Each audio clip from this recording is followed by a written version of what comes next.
रामकृष्ण हरी. युवा वारकरी निर्माण कार्यशाळा तादनापूर येथील आपल्या आजच्या शिबिराला सुरुवात झाली आहे.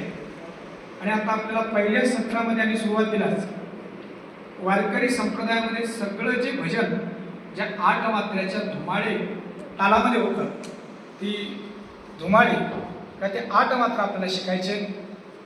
सगळं फाउंडेशन जे भजनाचं आहे वारकरी संप्रदायाचं ते यावर अवलंबून आहे. तर आपण त्याचं प्रशिक्षण घेऊया.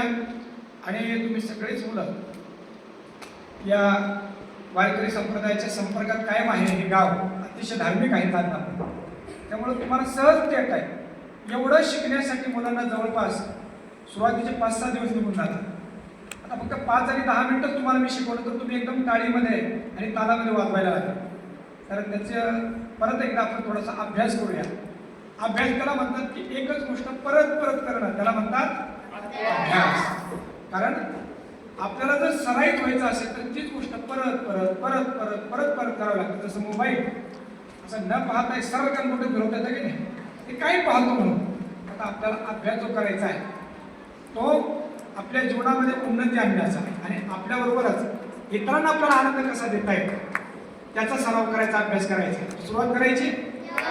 तर आता आपल्याला हे 8 मात्रा एकदा संकेताने शिकून घ्यायचे, प्रतीकाने शिकून घ्यायचे. ते कसे तर एकदा मी दाखवतो आणि मग आपण सोबत करूया. मुरडा टाळी आ टाळी, मुरडा टाळी, बाहेर टाळी. करायची सुरुवात. येस म्हटल्यापेक्षा हो म्हणा. आपली मराठी भाषा समृद्ध करायची आहे. शाळेमध्ये आपल्या शिक्षणासाठी वगैरे इंग्लिश ही महत्त्वाची आहे, पण मातृभाषा आहे आपली मराठी. आणि आपल्या ज्ञानेश्वर महाराजांनी सुद्धा या मराठी भाषेला समृद्ध करण्यासाठी ज्ञानेश्वरीसारखा अलौकिक ग्रंथ लिहिला. पण आपल्या मराठी भाषेविषयी सुद्धा आपल्याला प्रेम निर्माण व्हायला पाहिजे. म्हणून हो म्हणा जेव्हा तुम्हाला नकारात्मक द्यायचं असेल उत्तर. तर ही टाळी आपण आता सगळे मिळून वाजूया. ठीक आहे, चला.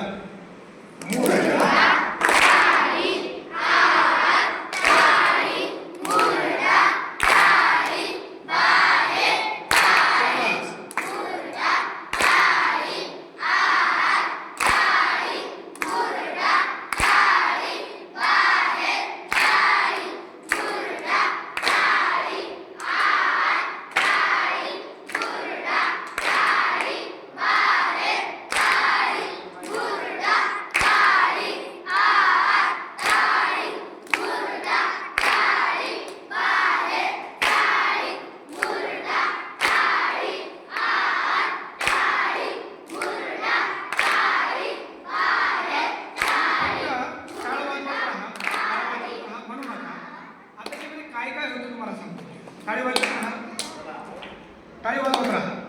1 2 3 4 5 6 7 8. जय जय राम कृष्ण हरी हरी, जय जय राम कृष्ण हरी. याच्यामध्ये तुम्हाला रामकृष्ण हरी मंत्र म्हणता येईल, म्हणजे भजन म्हणता येईल. या टाळीमध्ये आहे. या टाळीत थोडं जलद केलं की त्याच्यामध्ये आपल्याला जलद भजन म्हणता येईल. रूप पाहता लोचनी, रूप पाहता लोचनी, सुख झाले साधनी व्हावी बरवा तो हा विठ्ठल बरवा. म्हणजे रामकृष्णारी भजन म्हणता येईल, सरळ भजन म्हणता येईल. आणि आपल्याकडं सप्ताहाला ते गायक येतात की नाही, असं त्याच्यामध्ये म्हणतात ठाईमध्ये एकमेकांना टाळ करून हा हा हा असं गातात की नाही, हे पण गाता येईल तुम्हाला. कारण ठाई म्हणतात. म्हणजे 1 2 3 4 काय सांगू देवा देवा, काय सांगू देवा देवा. ज्ञानोबाची